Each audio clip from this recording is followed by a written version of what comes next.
Il y avait des gens qui avaient préparé des broquettes en forme de tétrapode.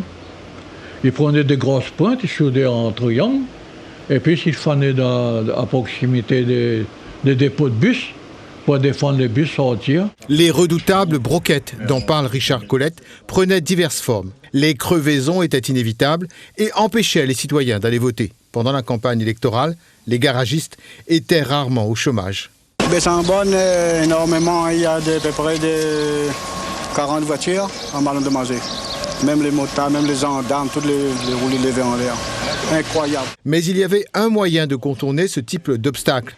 L'ancien militant du PCR, âgé de 87 ans, s'en souvient. Les gens étaient obligés de monter les stratégiques faisant des balais avec des branches de bois, en mettant devant la roue de voiture pour pouvoir balayer les broquettes pour éviter les crevaisons. Les broquettes agissaient aveuglément. Tous les usagers de la route pouvaient en être victimes.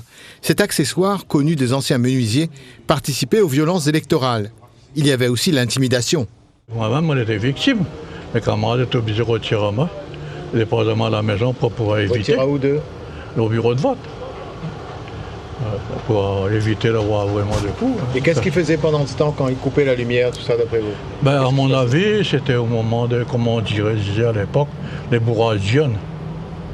Pour pouvoir remporter exactement les élections, les gens faisaient ça toute la journée. Que ce soit pour le bourrage des urnes ou l'utilisation des broquettes ou d'autres formes de violence, les auteurs étaient rarement condamnés. Aujourd'hui, Richard Colette suit la politique à distance, encore ému par cette période de l'histoire mouvementée.